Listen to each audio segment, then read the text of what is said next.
कि हास्य के जो देवता हैं वो भगवान शिव हैं। हाँ। जब आप हंस रहे होते हैं तो आप भगवान शंकर की आराधना कर रहे होते हैं। वाह वाह वाह, क्या ख्याल है, बहुत खूबसूरत। लेकिन आप भगवान शंकर से सीखिए, हंसना सीखिए। पार्वती तपस्या करती हैं, कुमार संभव में कालिदास ने लिखा, वो तपस्या करती हैं, शिव की प्राप्ति के लिए तपस्या करती हैं। और हास्य कहाँ पैदा होता है? अब भगवान एक बटुक का वेश बना के, एक ब्रह्मचारी का वेश बनाकर पार्वती जी की परीक्षा लेने जाते हैं और उनसे कहते हैं कि किसके लिए तू ये कर रही है सब, किसका तपस्या कर रही है? उस शिव के लिए जो सांप लपेटता है, जो राख रमाता है, तीन तीन नेत्र हैं, कुरूप है, जिसमें दूल्हा होने के कोई लक्षण नहीं है, खुद अपना मजाक करते हैं। हाँ। जिसको अपना मजाक करना आता है, अपने ऊपर हंसना आता है, वो शिव के अतिरिक्त दूसरा कोई नहीं हो। वाह, क्या बात कही सर आप देखिए, भगवान शंकर से ये बात सीखनी चाहिए। खुद अपना परिहास करते हैं कि पार्वती किसके, तो तू मेरे साथ चल। हाँ। देवी पहचान जाती है कि अच्छा चलो ठीक है, ठीक है, देवी हाथ जोड़ देती। अब उनका विवाह हो जाता है। फिर जो देवी उनके साथ करती हैं वो बड़ा अद्भुत हास्य होता है। भगवान जाते हैं बहुत और अपने घर पे जाके दरवाजा खटखटाते हैं, कपाटम द्वारम देहि, दरवाजा खोलो।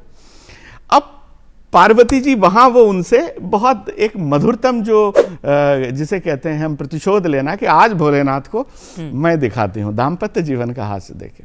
तो कस तुम कौन हो, आप कौन हैं? तो भगवान कहते हैं शूली ही। शूली का एक अलंकारिक प्रयोग देखें आप। शूली सर में दर्द होने को शूल बोलते हैं। हाँ। शूली ही।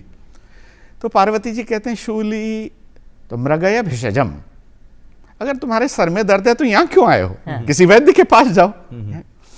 तो भगवान कहते नहीं नहीं पार्वती, तुम मुझे पहचानी नहीं, शायद हो सकता है तुम मुझे नहीं तो नीलकंठे प्रिय हम, मैं नीलकंठ हूं। भगवान का एक नाम नीलकंठ है। नीलकंठ। नीलकंठ एक नाम मोर का भी होता है, मयूर का होता है।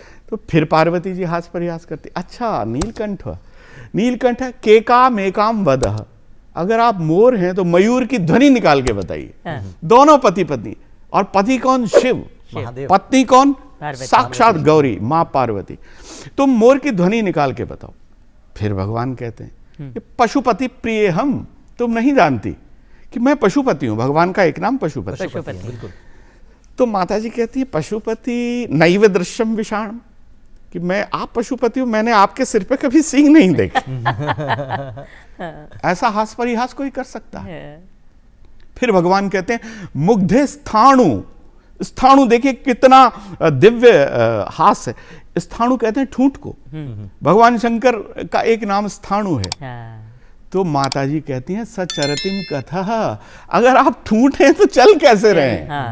ये दिव्य हास्य, ये भगवान शंकर से दंपत्ति को, आजकल के जो रिश्ते जरा सी बात पर खटकते हैं, उन्हें भगवान शंकर से ये सीखना चाहिए किस प्रकार से पति पत्नी का जीवन हास परिहास में व्यतीत होना चाहिए। बिल्कुल।